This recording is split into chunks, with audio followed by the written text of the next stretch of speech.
Nessa cidadezinha perfeita, uma comunidade vive isolada e tudo ali se encaixa no American Way of Life. Famílias tradicionais americanas convivem numa harmonia forçadamente positiva. Com o desenrolar da trama, como tudo que vive de aparências, esse cenário começa a se desmoronar. O filme se passa nos anos 50, justamente no auge da estética falsa e enganosa que evidencia tão bem a perfeição, mas deixa à mostra algumas pistas do desfecho. Todos os dias eles têm a mesma rotina. Ao acordar, ela faz o café da manhã, 2 xícaras de café, corta o pão ao meio, 2 ovos e bacon. Me dão uma sensação imediata de um show de Truman, muito perfeito para ser verdade. Todos ali fazem o mesmo, dá a impressão inclusive de quase dançarem em sintonia pela perfeição, assim como fala posteriormente a professora de balé sobre encontrar a beleza na perfeição e sincronia, numa cena em que a estética me remeteu diretamente a Suspiria. Nessa cena, é legal reparar também no quadro ao fundo, intitulado Primavera, de 1482, feito por Sandro Botticelli. Esse quadro fala sobre a primavera, mas mais do que isso, ilustra o Renascimento. Não só o movimento artístico mais importante da história da arte, que renovou toda a forma de se fazer arte mundialmente, mas em sentido literal é a representação do próprio Renascimento, da estética e da vida. Essa pintura foi encomendada pelos Médicis com o intuito de trazer alegria e acabar com a melancolia que se instaurava entre os homens. A partir daí tudo vai ficando mais estranho.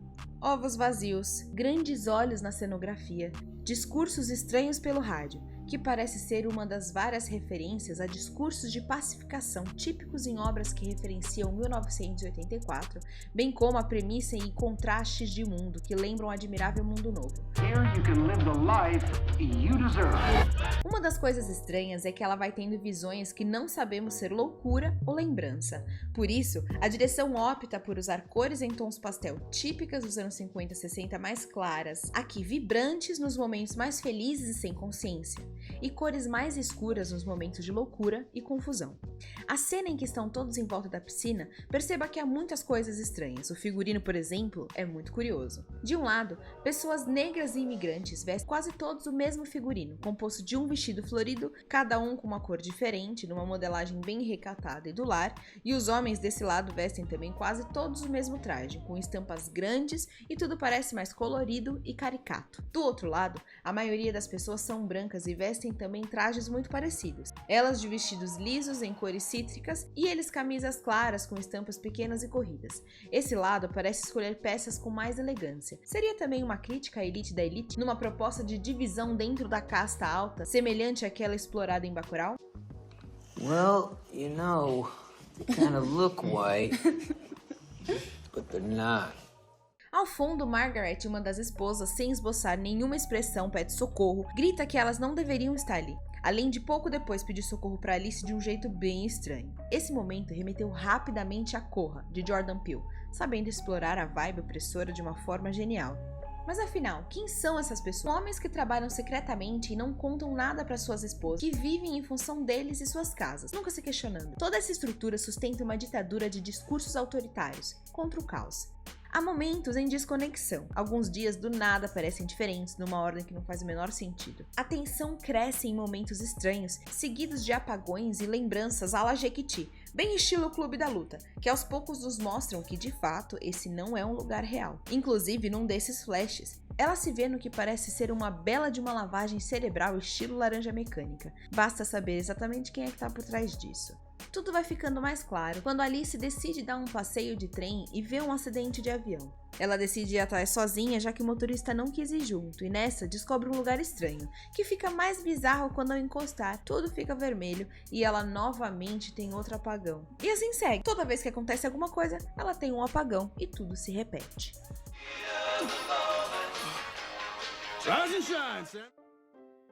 Apesar de mostrar que está de acordo em sintonia, já não se arruma para se despedir do marido.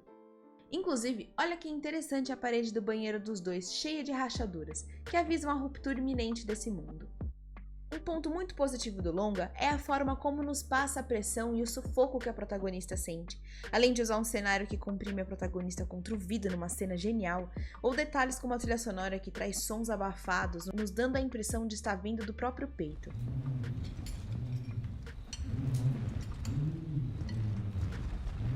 Sabe quando você coloca a cabeça no peito de alguém e escuta ele falar? Foi essa sensação que fiquei. Muitos abusos são cometidos contra a liberdade das mulheres nesse lugar. Remédios são prescritos sem necessidade, com o domínio total do homem sobre a mulher e a exigência do silêncio e a obediência devida ao seu dono. Essa distopia machista, movida por ordem, submissão e sexo, está presente não só da maneira mais óbvia, além dos ricos detalhes trabalhados na trilha e na sonorização. A bossa nova utilizada aqui é um clássico exemplo de sensualidade promíscua associada ao gênero musical pela indústria americana, usado também em Mad Men, por exemplo. Dita Von Teese aqui me fez não só sentir o ápice do luxo e submissão feminina, mas confirmou que eles de fato não vivem em 1950, já que Dita é conhecida por ter uma estética vintage. É uma personagem que eleva esse auge das aparências na Era de Ouro, mas é atual. Essa posição da mulher me parece ser a crítica principal dessa obra, mas me pergunto se tantas referências assim não deixam o filme confuso e sem propósito específico. Tanta referência junta seria prova de genialidade ou de amadorismo? Tudo depende de como. Apesar da premissa incrível e com um visual estonteante, infelizmente a trama parece se perder no meio do caminho por falas desnecessárias ou expositivas além da medida, ao mesmo tempo em que não parece sustentar todas as possibilidades que prestou abrir. Isso sem mencionar o nível da atuação superficial da maioria, com exceção de Florence Pugh, que entrega totalmente e eleva muito o nível de interpretação do filme, o que talvez faça os outros parecerem piores por contraste. Ainda assim, não deixa de ser uma experiência muito interessante.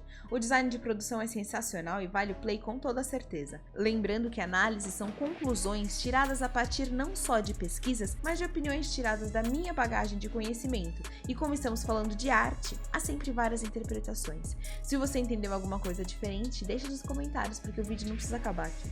Muito obrigada, se inscreva e até o próximo vídeo. Tchau!